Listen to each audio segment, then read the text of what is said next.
Hey there, I'm estate planning attorney Paul Rabalais, and in this video we're going to talk about the options that married people have when they're trying to decide how to leave their estate for their surviving spouse. So if you're married, that decision regarding how to leave your estate for your spouse is one of the most important estate planning decisions that you'll make. That decision impacts not only what resources will be available to your spouse after you pass away, but it also impacts what happens to those assets when your spouse later passes away.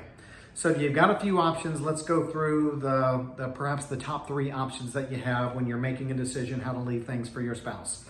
The first option is to leave ownership of your estate to your spouse. That one really pretty easy to understand. Let's say Joseph and Eleanor have a combined marital estate of $1 million, and let's say that Eleanor owns half of that $500,000 and Joseph owns half of that $500,000. Well, if Joseph in his estate planning documents leaves his estate to Eleanor, then pretty simple. Eleanor will continue owning her $500,000 portion of the estate, but she'll also inherit ownership of Joseph's $500,000 estate. So after Joseph dies, when he left her ownership, simple enough, Eleanor owns the whole thing.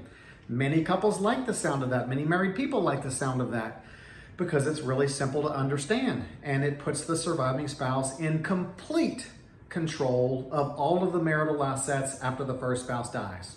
However, many people perceive that as maybe not so advantageous because after Joseph dies, Eleanor owns the whole thing and she can do whatever she wants to with it. She could give it away to whoever she wants to. She could potentially remarry and leave everything to Eleanor's new spouse, perhaps excluding Joseph's children. So that's a potential disadvantage of leaving ownership to your spouse.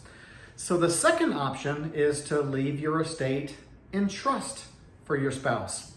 Married people who decide to leave their estate in trust for their spouse are often trying to accomplish two things. They're trying to make resources available for their spouse after they pass away, but they're also trying to accomplish the objective of not only making resources available to the spouse, but providing that when that surviving spouse later dies, assets revert back to the beneficiaries of the first spouse to die, not to the surviving spouse's beneficiaries. So let me give you an example. Again, Joseph and Eleanor have $1 million estate. Eleanor owns half of it. Joseph owns half of it.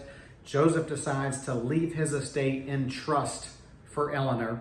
Joseph dies. Eleanor still owns her $500,000, but as to Joseph's $500,000, that part goes into a trust for Eleanor. Maybe Joseph designated that Eleanor would be the trustee of that trust. Maybe Joseph designated someone else to be the trustee of that trust after Joseph died. But so here we are, Joseph dies, his $500,000 goes into a trust for Eleanor. Maybe Eleanor's the trustee, maybe she isn't.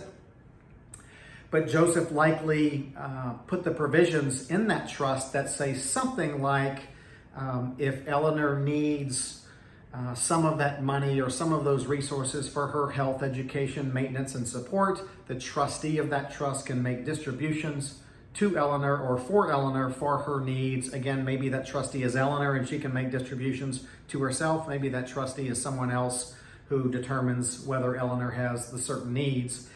And then, so Joseph dies, that trust exists. Maybe Eleanor doesn't spend any of it. Maybe no distributions are made. Maybe all of it's distributed to Eleanor.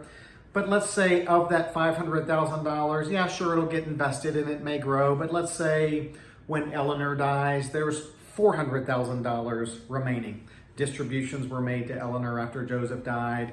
And so when Eleanor later died, there was only $400,000 of assets in that trust.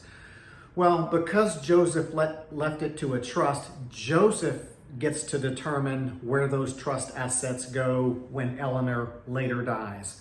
So Joseph said he wanted those assets when Eleanor died. No, they'd be available for Eleanor's needs, but when Eleanor died, Joseph wanted those remaining assets revert back to his beneficiaries. Or if he had children, maybe he wanted to make sure that it went back to his children. Eleanor would not have the right to dictate where those trust assets would go when Eleanor died. Eleanor would only have the right to dictate where her assets that she owned would go when she died. So again, by Joseph leaving things in trust, he made assets available to Eleanor, but he provided that when Eleanor died, those assets would revert back to John's beneficiaries. Both ownership to spouse and in trust for spouse are common. There's no right or wrong, and we see those options used all the time. The third option for how to leave things to your spouse is really to leave nothing to your spouse. It sounds kind of cold, but oftentimes it's appropriate. It's appropriate sometimes when you see maybe a couple get married later in life.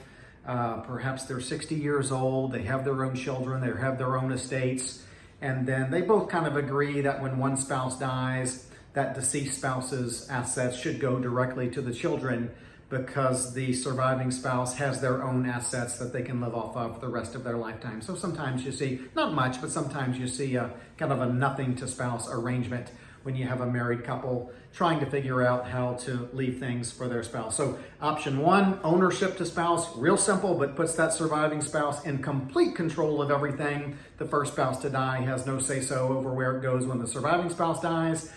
Option two, leave it in trust for your spouse. Maybe you designate your spouse as the trustee, maybe someone else, but that trustee can make distributions to or for your spouse for their needs. When the surviving spouse later dies, those trust assets revert back to the beneficiaries of the first spouse to die.